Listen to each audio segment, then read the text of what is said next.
I'm going to call the meeting of the Development Review Board for September 18th into order. And I'm going to have a few remarks, and here we go. At the DRB, we hear applications for land development in the town of Brattleboro and appeals of zoning administrator decisions.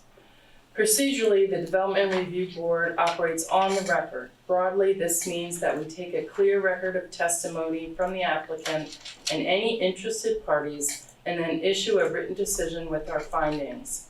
Applicants and members of the public should be aware that as we are on the record, this is your opportunity to comment and provide evidence relating to an application. Application materials and written testimony is posted to the town website as received. Hearings may be continued at the board's discretion if material important documents are received after the submission deadline. In the event our decision is appealed to the environmental court, the court will not take or consider additional testimony at its hearing, but will look at the evidence from our hearing, the regulations, and determine if the evidence supports the findings and decisions of this board. Only interested persons that participate in this proceeding may appeal a decision made by the board, so I strongly encourage all of you to speak up at this hearing. As we are on the record, we are going to ask that you affirm that your testimony will be truthful, so that the applicants and anyone wishing to speak to an application, please affirm the following. I hereby affirm that the evidence I give in the cause under consideration shall be the whole truth and nothing but the truth under the pains of perjury. Please stand and say, I do. I do. I do. I do. Thank you. Is there anybody else on Zoom that wants to? Okay. Applicants require a majority vote of the full board to succeed. This is 4 votes out of 7. We do not have a full. Is she there? No. Okay. We have 6 tonight, and we do have one of our alternates. So I'm going to appoint you to sit on the board tonight. Okay. If we do not have a full board present to hear your application, then we will consider request to continue your application to the next public meeting, but we do have a full board. After taking testimony, the board will close the public hearing and may vote on your application. The board will issue a written decision within 45 days of the close of the hearing. While we may vote on an application, it is the written decision that controls the timeline for appeal. It should be noted that the town is a party with an interest in land development application. The town does not have a special status before the board. Documents provided to the board by the town planning department, town attorney, and other town departments will be considered in exactly the same way as any information from an applicant and all other interested parties. All right, can I have a motion to approve the minutes from September 18th? August 21st. I'm sorry, August 21st? Move to approve the minutes, August 21st. Okay, who's second? Second. All in favor? Aye. Aye. All right.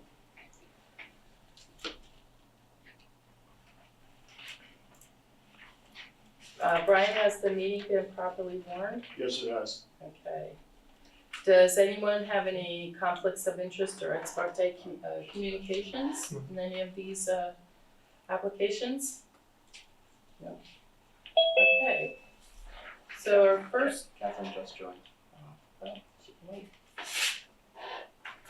Just letting you know. Thank you. Another fun. I appreciate that. All right, so we have 2 requests for continuances on the first 2 applications. Brian, do you want to talk about the Timmons application? Sure. So I don't think the board has to take any action on this, including continuance. Steve reviewed the regulations and found that it can be approved administratively in conformance with the averaging front setback. It's a single family home, and the pattern of the neighborhood has homes close to the road. So the board doesn't need to take any action, and I can approve this. And then Beef is asking for a continuance, so they've hired an engineer to develop a more detailed site plan. Okay. So can we have a motion to continue application 2024-84? Oh. A second? Move to continue it. I'll second. Second? All in favor? Aye. Okay, and now we have application 2024-100. You can come up and sit at the table and tell us about your project.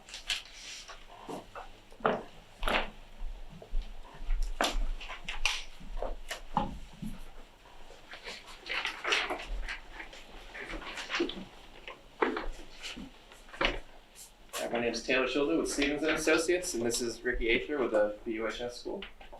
The project today is pretty straightforward. We're looking at adding lighting to the Sawyer Field athletic fields at the BUHS campus.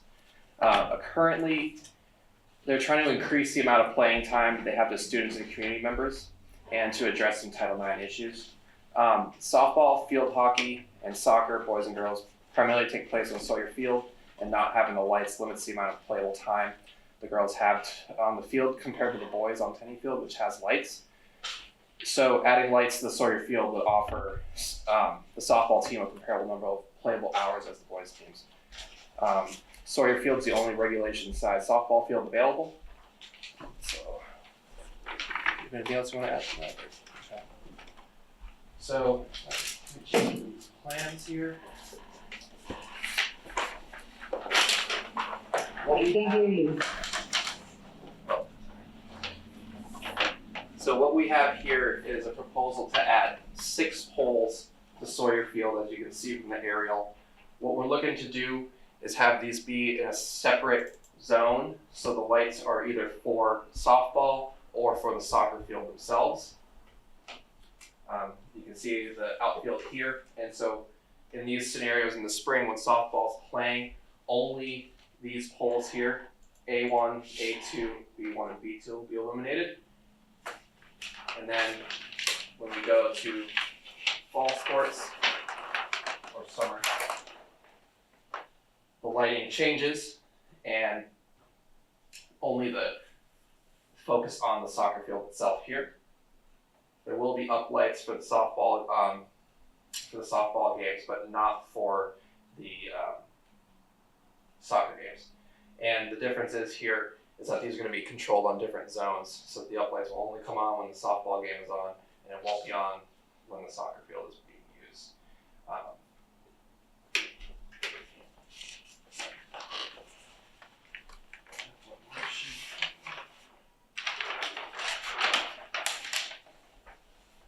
So the proposed design for the site, we're seeking dark skies approval. However, as of now, this meets dark skies requirements. The poles are, sorry, let's flip back on page. We have 70-foot poles here proposed at the site. We've gone through a number of different design iterations here. We looked at having it at 90, we've brought them back down. And what we're trying to do is use the existing greenery and the landscaping to shield some of the poles. Yeah, and I don't think there's a ton more to it. It's a relatively straightforward process. It's an existing developed area here, and we're just looking to add a lot more playable space for the students. Anything else to add? So how late in the evening will these lights stay on? I believe. So in the spring, when they're being used for softball, they will be out at 8 p.m. Okay. Yep. And same in the fall as well. Correct. Yeah. Where you have, you say you have different, you're down to 6 new poles, right? Yep. Two near home plate area. Yep. And then 2 out on the right and the left field line. Yeah, this So one to speak. here. So, but those two in the outfield would be used for the field hockey soccer field as well.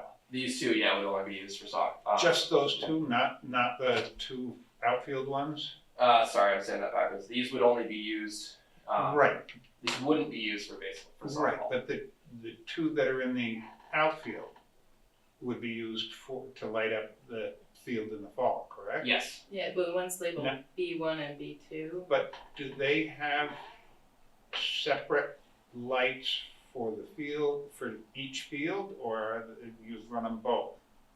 I was having a hard time following it in your information. Oh, yeah, sorry, I see about that, what you're saying. So we had the analysis run for, because what we're trying to do is essentially meet class 4 specifications, which I have it written down with here, that is. And so 30-foot candles of light at the infield level, and then 20-foot candles in the outfield. And then, so what they're trying to show here is that they're meeting the minimum class 4 requirements for each one of the fields. The full photometric plan was ran with all the lights on. I don't Okay, think so, that's what he's asking, right? what's that? That's not what you're really did asking. No, what, I guess you're saying that the lights for the softball field would not be on during soccer? The lights top lights, the two. No. Well, they have up lights as well, but do you, all right, where are the numbers here? So I guess we- I'm sorry, This is the Serenity's gonna Bs, chime these in are the here. As and the So you got, Bs. so you have A1 and A2 are definitely just for baseball, and they would not be on during soccer team. No, I don't believe so. Correct, yeah, so Serenity Wolf with Stevens and Associates, I'm supporting this project as well. So in softball, A1 and A2 and B1 and B2 will be used, and some And of the B1 and the B2 have the uplighting for the fly balls. correct. Now in soccer, it will be B1 and B2, and I believe it's C1 and C2, but or is it D2? D1. D1. D1 Okay. and C1. And the uplights that are on the B poles will not be used for the soccer. So the B poles will be for both softball and soccer, but the uplights for the fly balls that will be used during softball will not be illuminated during the soccer games. And you have on the B1 and B2 lights, do you have separate lights for the softball and field hockey, or are they just the highlights that are pointing down? They'll be the One same. set of lights? Same fixture. Same. Okay, that's what I was. Yep. That's what I wanted to, I couldn't Sorry, find. I didn't put that together. No, I was just having a hard time following it in Yeah. your diagrams, that's Yep. all. So during a soccer game, your outfield, the softball field would be lit up, but not home plate. Yeah, exactly. And this is because of the kind of the irregular shape of the field, because it's kind of like a softball field and then turns into. Yeah, it's shared, Exactly. yeah. That's okay. Yeah. I'm just trying to understand it, that's all. Efficient. Any other questions? Yeah, question. As far as light from these poles trespassing on neighboring properties, particularly the residences nearby, has that been looked at, or can you speak to that? It has, Sorry, flip a couple pages here. so we measured this in horizontal foot candles, vertical foot candles, and within candela, which is another way of measuring the light output. And so at the 150 foot mark here, there's going to be 0 foot candles of light emitted at the 150 foot line here, which is a dark skies compliant requirement. And then at the 150 foot mark for the candela rating,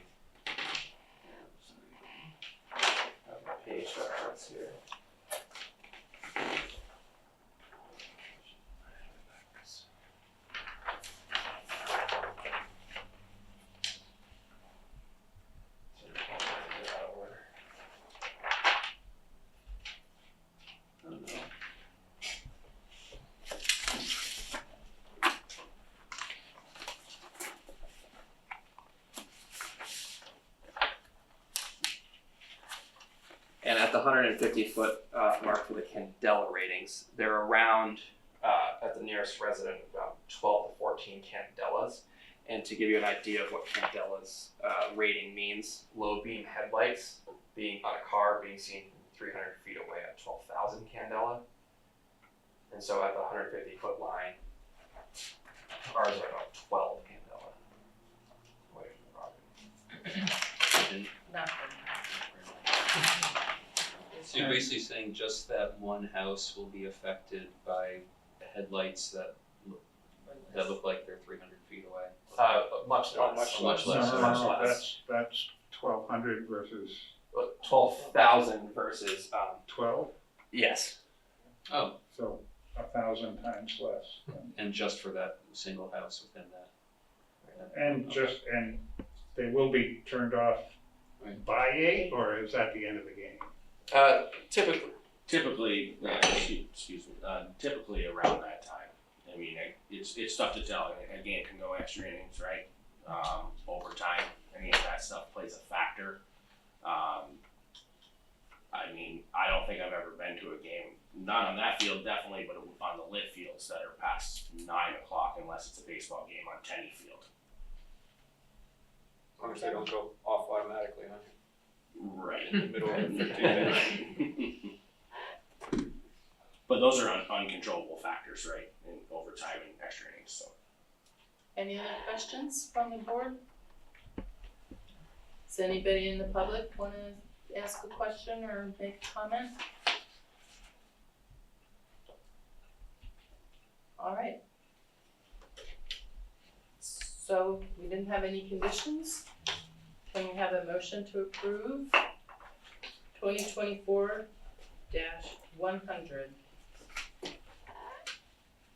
I'll motion to approve 24.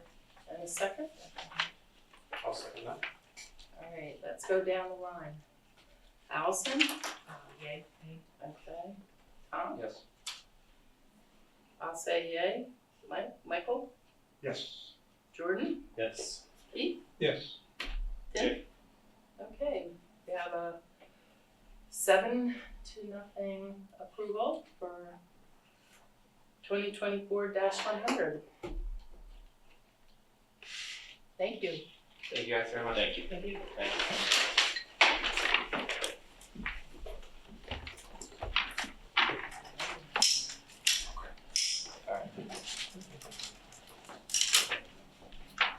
So we were off. Yeah. Yeah. I don't.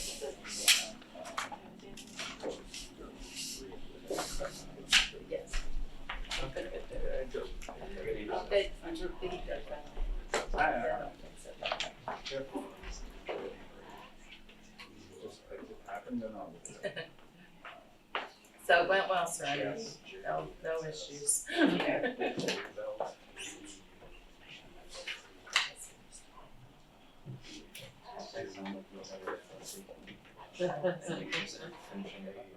Well, we went a little bit. It was hard when I got out of the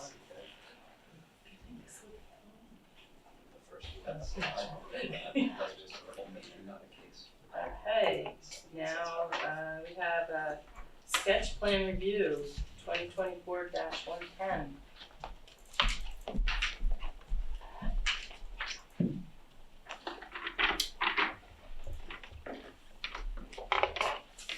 So, give us your name and tell us about your project. Hi everybody, I am Peter Paggi with Wyndham and Windsor Housing Trust, and here we're presenting the for sketch plan review, the redevelopment of the chalet property on South Street in West Brattleboro. I'm joined virtually by Jess Newbelt of Evernorth, our co-developer on this project, Andrea Murray, our architect from Vermont Integrated Architecture, and Adam Morse, our civil engineer from Engineering Ventures. Okay, so I only heard one person on Zoom taking the oath, so we have to do that again for the rest of them, okay? Yeah, should we do that now? Yes. Okay, great. Okay, for you on Zoom that are gonna speak today or might speak.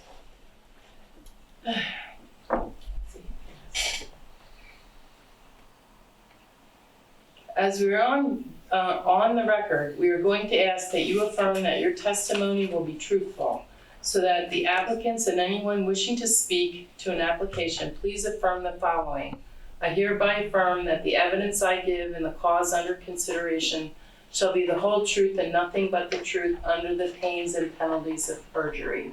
Please say I do, or? I do. I do. I do. Okay, thank you. Now go ahead. As the board is aware, there's a strong need for housing in Brattleboro across all family sizes and income ranges. The chalet property is a large property within the West Brattleboro neighborhood development area that can support a wide variety of housing types and needs, and we're happy to present a plan that will add a meaningful amount of housing to Brattleboro's rental and homeownership housing stock. In broad strokes, we will be proposing a traditional neighborhood PUD that would consist of about 70 total dwelling units across 9 buildings, 8 of which would be new construction. 62 of these units would be multifamily rental apartments, or about 60 of them would be multifamily rental apartments, and 10 will be homeownership condos that we plan to sell as part of our shared equity program. The amount of rental housing units is still being finalized, but we expect to be roughly around that 60 number, maybe plus or minus 5%. The view of the chalet building itself from Western Avenue has been a mainstay of West Brattleboro since the 1960s, and everyone we've talked to about this project has had a story of a wedding, a class reunion, or other event located or that happened at the chalet. Our redevelopment plan will include a renovation of the original chalet building to maintain its historic character, and we'll be maintaining the banquet hall and community space for both the new neighborhood on the property, as well as potentially the wider community if there's interest. This entire plan would be built out over multiple phases of construction. We'll also be proposing a subdivision for the various legal structures that will be required for the property.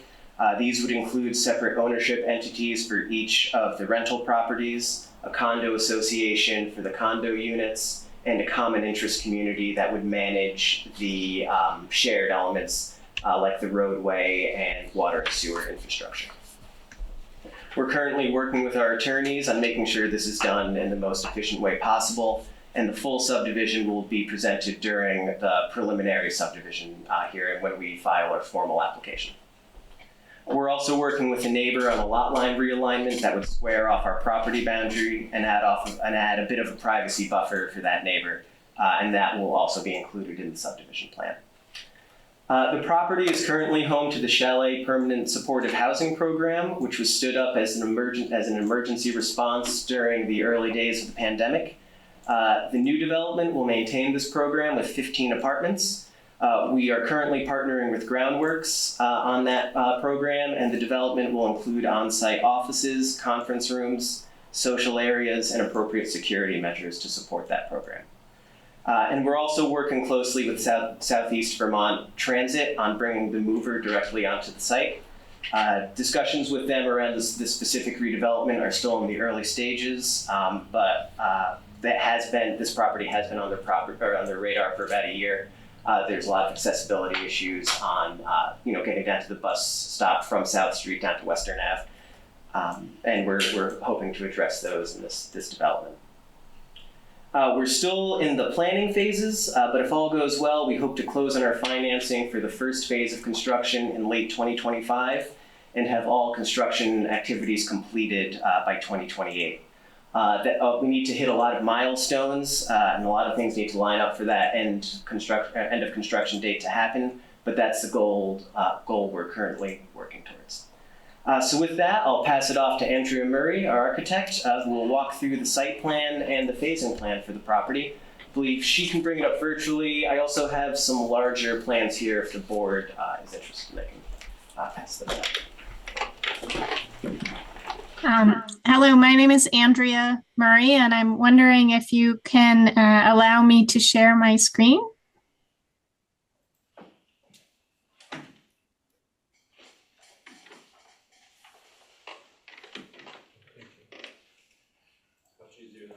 Who's doing that? Oh, wonderful, thank you. Here we go.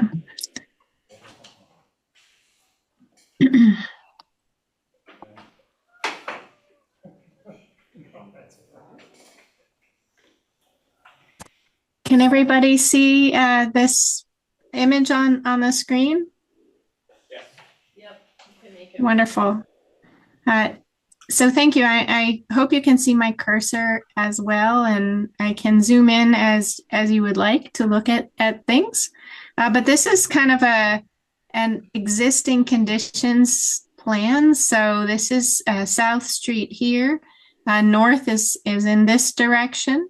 The existing chalet with the banquet hall is here.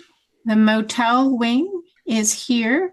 And there are some other buildings and landmarks on the site as well, including a farmhouse, something called the mini chalet, or a sort of miniature version of the original chalet. A couple of ponds, I suppose. They're not really fully, they're not filled with water at this time necessarily, but they are probably going to be useful for stormwater. And then there is a millstone that is the site of Mr. Dalem's grave. Currently, folks come on in right about here to the site, and they sort of tear into the property this way. It's not very well organized parking area. I just wanted to share this with you to orient everybody. I guess one other thing I'd like to point out is this is a very hilly site. Most of you probably know it, but these faint contour lines that are very close together indicate where the site is the steepest. So really, even though this is 17 plus acres, the buildable area, or the area that's easy to build on, is really right in here. I'm just going to switch now to the set of documents that you have in your packets, and I can zoom in here a little bit. Whoops, I think I can zoom in. Sorry, Zoom itself is getting in the way of my zooming. Great. So this is the site plan that was prepared by our civil engineer. This is the existing conditions plan. And if you want to go deeper here, we can. I think what I'd like to do is just go to the next page here and share with you the proposed site plan. So this is flipped from that original image that we looked at a moment ago. So north is at the top of the page. And I'm just going to go out really big for a second. You know, the property encompasses even a little bit further off the page here. It's a rather large property, but you can see where the lines are the darkest is where we are intervening on the site. We anticipate that the project will be completed in phases, and there are a lot of reasons for the phasing, and I'll talk through that in a moment. But I think the first part of the first phase is to establish access to the site and to the buildings. So we would come enter the site here or here, and we're proposing that there be a loop road, if you will, that brings you around and through the entire complex. And this building, just to orient you once more, is the historic chalet. We are proposing removing the motel wing here and adding housing here in the form of hopefully townhouses, and then an apartment building here. So they're creating kind of this quad, if you will, or this great kind of view out this way. As you move kind of down the access driveway here, we have some opportunities for duplexes, home ownership here. And then down here at the south end of the site is actually the first phase of the project, which would be a multi-family building and a permanent supportive housing building. So this building here would have 30 units in it, and it would also have offices for groundworks and some support spaces. The idea is that this building here being constructed first will allow the folks who are currently living in the motel to remain there until this building is built. And then those folks don't get displaced. They actually get to move into the new building. Only after that will we work on the buildings down here. This line right here shows a subdivision, the first subdivision for legal purposes, just the funding and the legal entities, and Jess can speak to that a little bit more, but the mechanism for making this happen, requires kind of a separate lot for each component of the project. Let's see what else I had on my notes here. The chalet, the historic chalet building, as Peter mentioned up here, we know it's precious to the Brattleboro community. Probably everyone we've spoken to in our community meetings, and probably all of you in the room, have celebrated some sort of event at the chalet. And so we want to keep that intact and keep the community space in particular intact. But there will be some units, likely 4 units on the middle level and the lower level housing units. In terms of overall sustainability for the project, the goal here is not to use fossil fuels for the project, for the operations of these buildings. They will be entirely electrified, and there will likely be solar panels on the roofs of these buildings, as well as maybe some ground-mounted solar or some solar parking canopies, things like that down the road. But the idea is to try and generate as much power on site as possible to offset those electrical costs and that electric usage. But not using fossil fuels is really important for this project.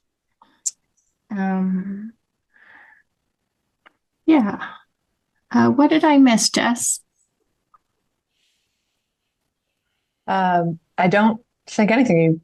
One thing maybe just to show where the subdivision for the Dorans is. I'm not sure we highlighted the location of that. Yeah.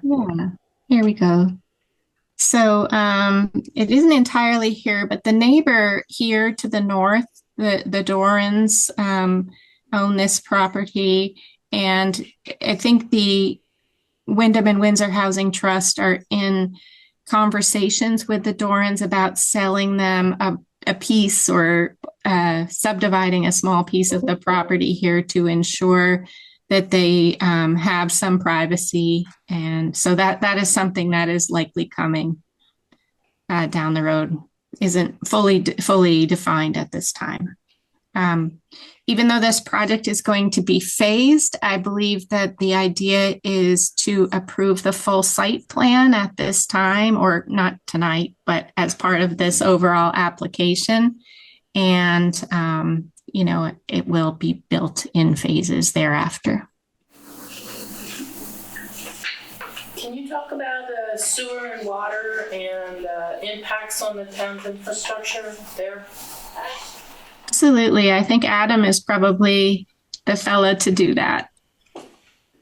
Yeah.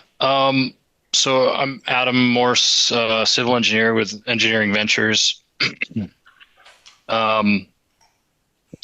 So we are tying in our sewer and water into South Street, and there are existing water lines, and there's a sewer line in South Street.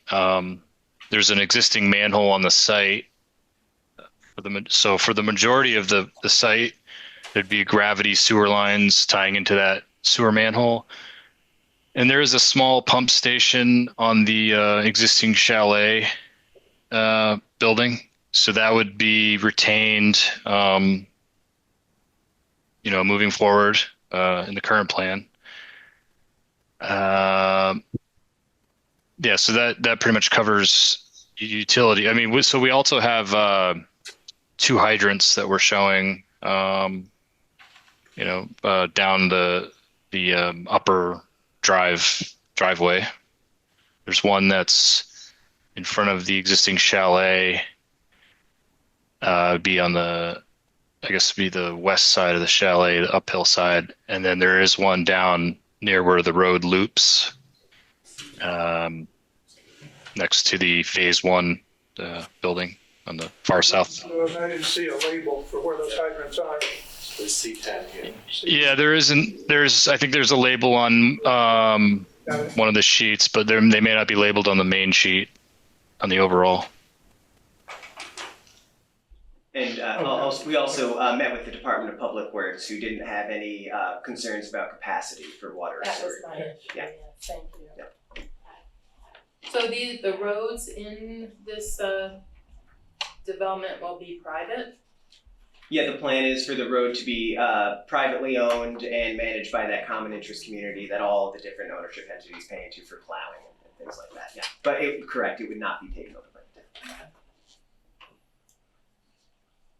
A question I have is, has this development team reviewed the regs enough to see if there's any friction or any waivers that you may be interested in? Or things that would be a difficulty for the project? There's nothing that we see at this time. We've been working pretty closely with Brian's office on that. So the plan is to come in with a full permit or a full application that does not require any waivers. One of the things I noticed is that you have 30 unit apartment, but only 25-ish parking places. Yeah, so that is the permanent supportive housing building as well. So we feel comfortable with that parking amount. Right now we have there's very little car ownership at the property. It's mainly staff, and there are a few folks that have cars as well. But right now I think there's about, as Andrea said, it's not really defined parking, but you can fit about 20 cars there, and it's a pretty empty lot. Okay.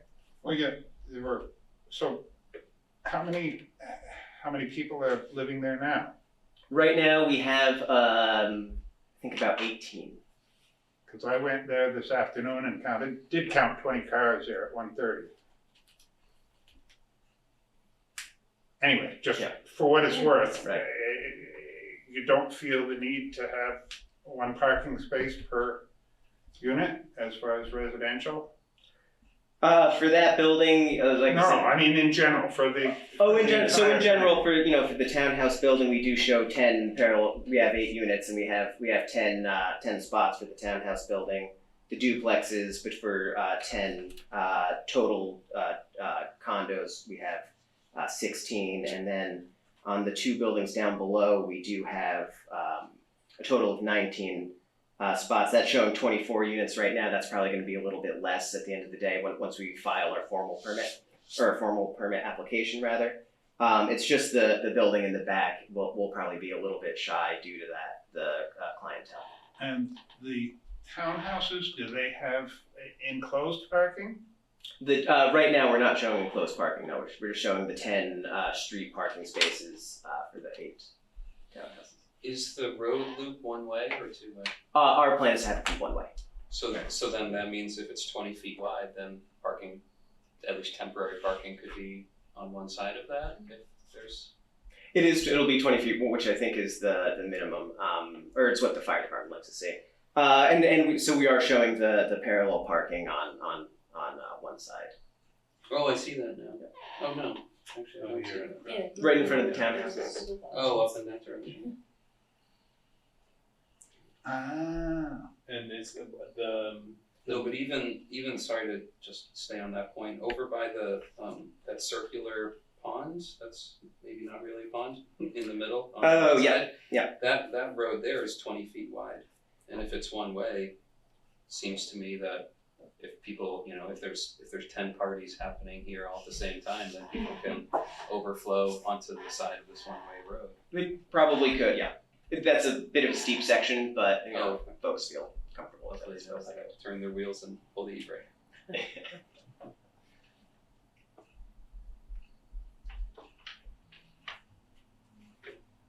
what's the maximum number of slots we can have before we use divider?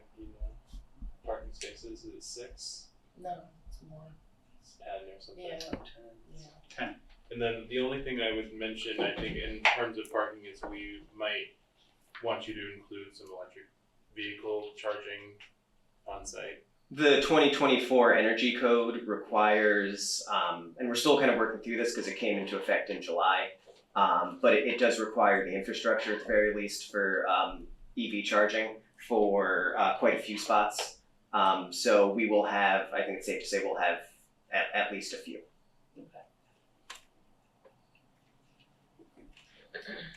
So things that we've cared about in the past, especially if there might be kind of less parking spaces, is plenty of room for bicycles and bicycle storage, having the bus service go up to the facility, and the EV stuff. Yep. All things we care about. Yep, so yeah, on the full plan, when we submit that, we will be sure to include bike parking, which I don't believe is shown on this, and we'll work with Southeast Vermont Transit to see about getting potentially a letter of support. They've been great to work with. They have their own process to go through though, so. Some indoor bike storage too. Go ahead. Have you guys talked to GMP at all about doing a microgrid there? We have not. They're doing at least one other project in town with some on-site generation and storage. Okay, that's good information. The chalet building, some of that is remaining intact. You mentioned. So we'll be doing at the exterior we'll be doing a full kind of historic rehab of it. The upper floor, the third floor is it's a wide open banquet hall that will be remaining as community space. The second floor, which currently houses the kind of the social gathering space and a community kitchen for the permanent supportive housing program, that will most likely be rental units, and then the lower floor would be the basement level would be maintenance space for the maintenance on site. And is the building as it is now, is it fireproof? Are there sprinklers? So that in 2020, when we purchased the property, that's basically what we did. We brought it up to contemporary life safety standards, basically installing sprinklers, doing fire separation. So it was a bit of a quick and dirty process back in 2020. We will be formalizing it a little bit better and just more of from a design standpoint, but as of right now, it does meet fire codes it's fully sprinklered, and that'll obviously, we'll be working with the Division of Fire Safety on the building permit for that. So I know this is a very steep site. They do have recreational areas, place for kids, that sort of thing. So we do have a lot of green space shown. There was a lot of interest from existing residents on garden space. So there's the kind of the courtyard up front that's made in the middle of that quad area that Andrew was talking about. We also have flatter areas near the rear or the front of the 3-story residential building in back, and we are looking at doing potentially some walkouts on the duplexes and on the duplexes on the west side of the road, kind of on the South Street side. Doing some smaller backyards for those duplexes. So we're planning on some outdoor recreation space, and then there's also, as Andrea said, this goes off the page. There's plenty of woods in the property as well. So, but you're right. It is a very steep for the amount of acreage it is. A lot of it gets eaten up by wetlands and steep slopes. Yeah. So if I'm reading this correctly, we have footprint size maximums for buildings in the residential That's waived in the traditional neighborhood. Oh, because of the PUD. No, great. Yeah. Okay. But yeah, otherwise the larger building will conform to the neighborhood maximum footprint. Any other questions from the board? Concerns or things that they might want to know about that we care about? Go ahead, Tim. Oh, well, I'm a little, it's definitely sort of outside or in the gray area purview here, but this is a better place to do it. I'm wondering if this type of mix of income targets and mix of rental versus owned and a supportive housing structure has, and you might not know, but has successful projects that could be pointed to along the way with the project. given the town's uneven history with some of the political landscape around such projects?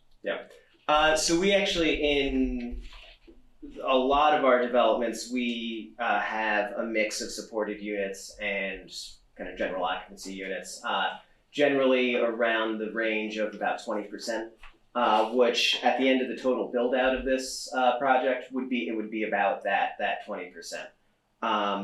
With the really intentional build out of this building in the back with the social space, with the conference rooms, with the offices for groundworks, we're working very closely with them on making a successful program.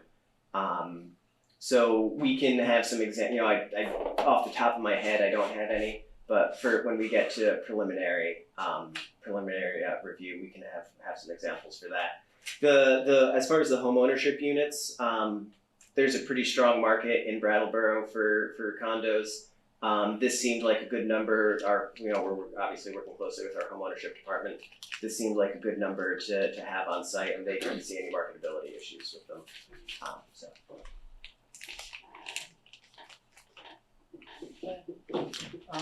You mentioned something about having a security office on site, I thought? We'll have an office on site for groundwork staff, and then we'll have security measures on site for a safe and secure site. We won't have a security office on site. Well, no, I just was, thinking about what's been going on in the select board meetings lately and all this stuff, and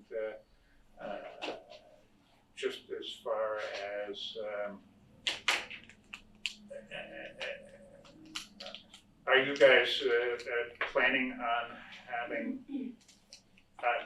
is Windsor Housing Trust planning on having a presence on in the facility, or are they building it and walking away?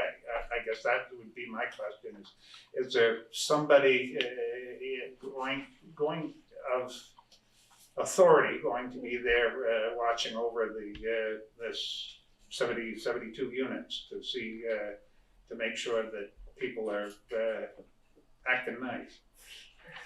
So we won't have a full-time staff member on site full-time. We have maintenance presence on site, generally every day as they do their rounds.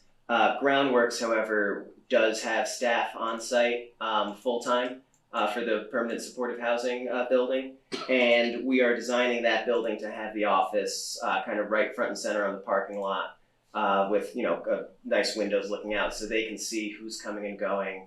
There will be a single entryway so that people entering the building can be monitored, not to have to walk past an office. And we'll also have a full security camera system on site, not just in the buildings, but campus wide.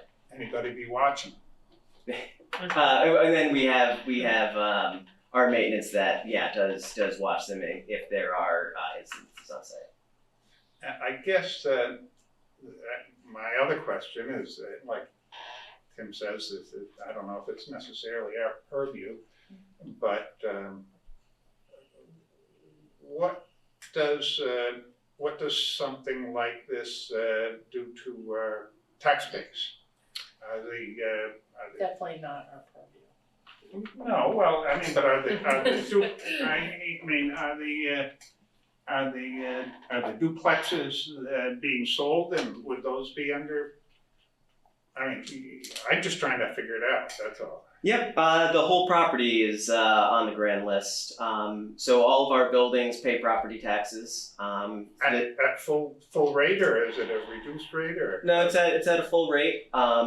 The building valuation is valued at an income. The building is valued using an income-based approach, like any commercial building. The duplexes, I'm a little less certain on, but we did with the amount of condos in Brattleboro, the listers, understand how to value the duplexes. But yeah, they're sold and the taxes are paid by the homeowner.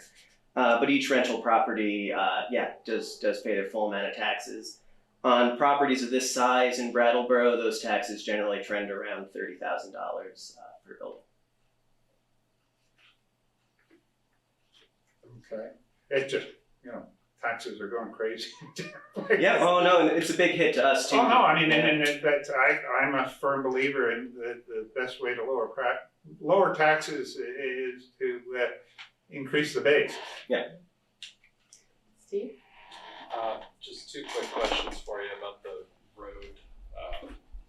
First, do you happen to know what the distance between those two, the entrance and the exit is? It looks like it might be about 60 feet along South Street. Andrea or Adam, I would look to you for that.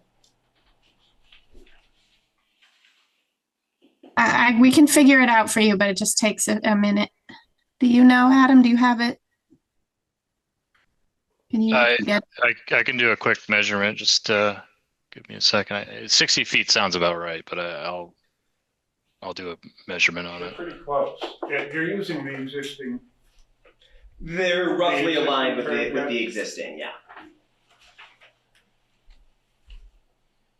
One of the goals for having separate, or reasons for having separate in and out, well, a couple of different reasons. The topography of the site, but also creating a narrower entrance than what is there right now to help control the speed of people coming in and out, and to be able to come up perpendicular to South Street, because we know people come down South Street pretty quickly and want people, leaving the site especially to be able to stop and carefully see before they proceed forward. But also, just traffic control on the site, I think, is really important. This is a neighborhood. It's going to be a community, a rather diverse community, and we want it to be safe and easy to navigate. It's just over 100 feet center line to center line of the drive accesses. That's definitely compliant, regardless. Even if it was 60, it would be. But yeah, just curious. It's very hard to hear many of folks in your questions. Steve said that would pass muster. Mm-hmm. Yeah, even if Good. it was 60, it would be, Great. as far as I understand. But yeah, 100 certainly does. And is the bottom road the NE and the upper road the Audi? No, this is That's the Okay. south. I think The one with the turnaround is north, is the north one, let's call it. The one with the circle, is that the exit or the entrance? I would hope the. it's a good question. I don't I see think any. it could I don't crack. see any arrows. Yeah, I would hope it's the entrance. yeah, me too. People who realize they don't want to continue can turn around and leave. That's what I was. I mean, it would be nice if it was this way and then out that way, and that way we wouldn't. Anyway. I think it could go either way, and it may be for phase one that the upper one is the innie, but I'm not sure yet. I think we're trying to figure out how much gets constructed as part of phase one. Having the turnaround here, especially for something like the mover, was really important to the success of this building here. And that is not part of the first phase, but it might be really successful and important to the folks who will be living in the chalet motel wing, while construction is going on. So I don't know if we've actually thought that entirely through, and we will before we meet with you next. It's also wide enough so that, it could be two-way access, technically. Do you folks know what the street length is from the entrance on South Street until that block where they connect?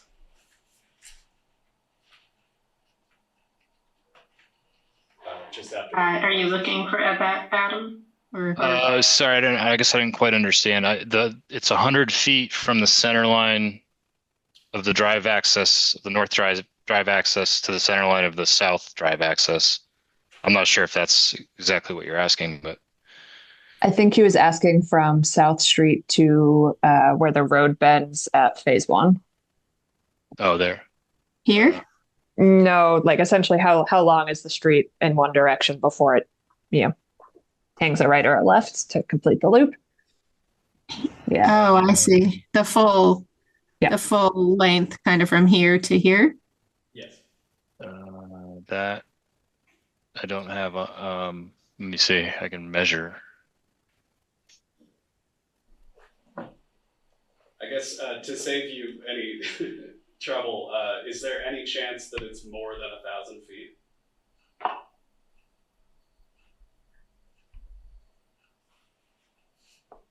Looks like it to me.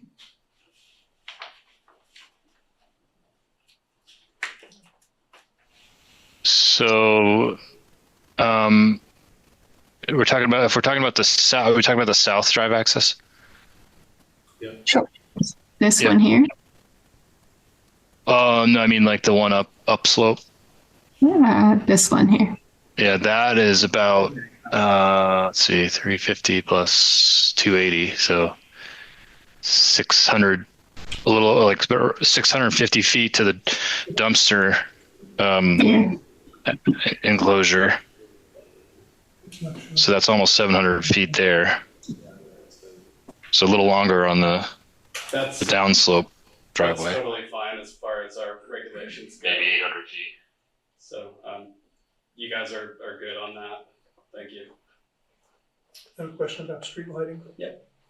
Not currently shown on the plan. Obviously, we will be including street lighting, pretty typical fixtures for us, which are downcast, dark sky compliant, enough to, light the road and keep it safe, but not to intrude on neighbors. And that'll be Seen from shown. outer space. Pardon? Yeah, correct. Seen from outer space. Correct. Yeah. So, if and when you come back, we will like to hear about the plans for trash collection and where you're gonna put the snow and all that sort of thing. Yeah. I don't think we need to hear it yet. And we take public comments. Sure. Any comments Are from you the here to public? comment on them? Oh, I'm with there. Oh, well, Is it a similar situation to the street lighting as landscaping, especially the front yard landscaping? That will be shown on the, yes, we'll show that. Anything else? Board? I Yeah? I have just one thought. Okay. That's what they're here for. Just personally, especially because of its somewhat remote location where it would be difficult to walk to stores or anything else. You may find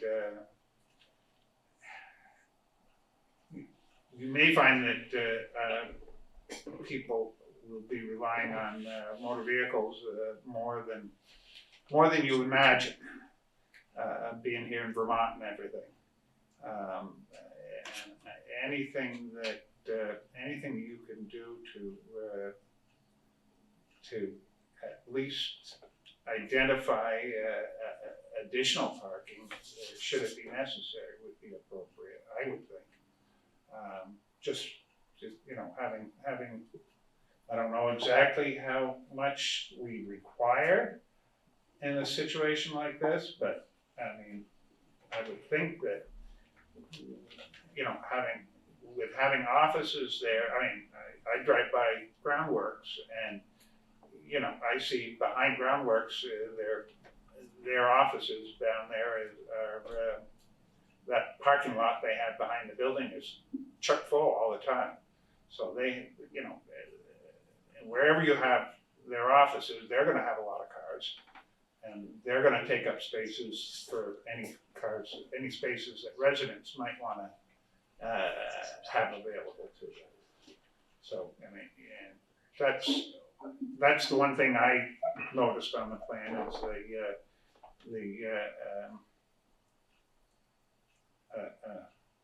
a lack of parking, for me anyways. Go ahead. It was just to jump in on that. One of the things that the planning commission has really jumped into is the relationship between housing and parking. And for middle class people, and I think most of the people on the board and here are middle class, we have many, many cars. And it kind of blinds us to the reality that many households in Brattleboro have no car. In fact, over 10% of households in Brattleboro have no car. And many other families have very few cars. So parking demand is really something that's a little bit class-based. And it's important when we review projects that we don't impose a middle-class mentality on housing that is going to be for people, many of whom will not have access to a car. And the reason it's important is that parking spaces are very expensive and they really drive both project costs, but they're very area intensive, so that they're taking up most of the best developable space because they're taking up nice flat land. So you're really trading off parking spaces for units because when you expand parking, you're taking up the area that could be taken by buildings. So it's really costly providing extra parking. So it's great having roads that are wide enough that you can use them during a temporary event as temporary parking and have things squeezed down. But having large parking areas dedicated to units that will oftentimes be occupied by people with minimal car ownership, it's burdensome to people who. Well, I don't know, I kind of counted it up and I came up with about 65 spaces that you had written down on the thing and 72 units plus a bunch of, plus some office spaces and. So Michael, in the current minimum parking ratios in our existing regs, it's half a parking space required per certain types of congregate living and 0.3 per bed for other types of congregate living. I don't think the bed thing applies here. That's not here. Oh. These are apartments. Oh, I thought I heard Not something about, congregate living. oh. I think we would calculate it based on a per apartment unit. Oh, okay, my mistake. But the board can also consider reductions based on actual anticipated use. And we've had analysis done of apartment houses in the past, and basically 0.9 spaces per unit has been. The general rule of thumb is one per apartment, and I think Burlington has reduced theirs to 3/4 of parking space. So this would barely meet a 3/4 per unit. That's what I mean, that just, and depending on, once again, it depends on where you're located and how difficult it is to get to where you want to be. Where you want to go, right? That's why we want the bus. Go ahead. Steve had his hand up first. Okay, For the board's and the applicant's benefit, it's worth noting that the planning commission did approve to completely remove parking minimums. So that hasn't actually been adopted as formal language yet and gone through the process, but by the time that this is formally applied for, it may well be the case that you're not required to construct any parking. So at that point, what you there you go. But all I'm trying to do is to make suggestions to help your project be successful. That's all I'm doing, and that's the one thing I noticed pouring over this is that that's what got my eye. Anyways. Go ahead, Tim. I was just gonna say in support of Brian's point, I really think it's a project like this that can help spur West Village, West Brattleboro village development and stores and everything they need. And if you think about the proximity of Academy School, I mean, it's a really nice situation right there for any parents sending their kids to our public schools, which we need them to do. So, I mean, and we approve and encourage downtown development with zero parking all the time. Right, but they were next door to the parking garage. Well, I mean, there's limited capacity, you could argue. Mm-hmm. But there is a lot, supporting Brian's point, there's a lot of people who want to live in Brattleboro and also in West Brattleboro, I would hope and assume, who don't want to own a car. Mm-hmm. Maybe, right? I think so. Or can't afford. And one thing we can do is an analysis of car ownership in the existing tenancy, and we can bring that to the or include that with our application. That'd be great. Go ahead. So just to review what our next steps are going to be, this is a kind of opening shot to see what we're going to be doing in the next few meetings that we meet together to review the project. So the next is going to be a preliminary plat approval, which we'll be looking for approval of the neighborhood, traditional neighborhood PUD. That can run concurrently with conditional use review of the multifamily buildings and with the site plan review of the site plan as a whole. In the site plan, they can either apply for a completed project site plan, or they can have detailed site plans approved for each phase and come back for phase 2 or phase 3 later if they want to hold off on the full details on those later phases. We'll look to see if it requires local Act 250 review. My understanding is that it is exempt from Act 250 because it's in the neighborhood development area and it's a priority housing project because more than 20% of the units are affordable and permanently affordable. I have asked them to provide me a copy of the jurisdictional determination when they've received that. And when I do receive that, I'll make a determination that it's exempt from local Act 250 review, and that determination would be appealed to the board if anybody feels that's incorrect. And I'm sure there's some sort of appeals process for the jurisdictional determination as well. But locally, that's what we would be looking for. As it does contain affordable housing, conditional use review doesn't look towards character of the area as something that would be appealable. So conditional use review doesn't have the same type of restrictive quality it would otherwise.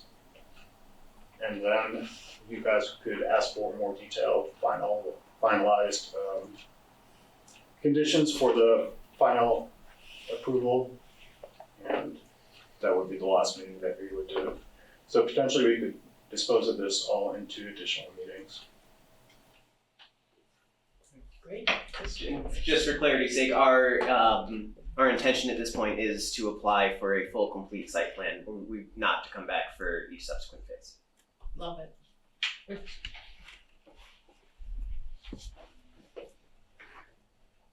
Okay, I think we're finished. Well, great. Well, thank you very much, and we look forward to submitting a formal application. Thank you. Thank you, everybody. Thank you. Thanks.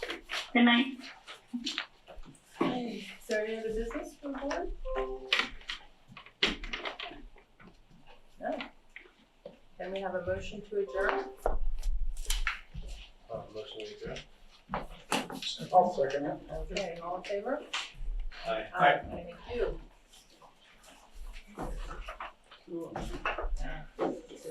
Here's a computer, I'm on my phone.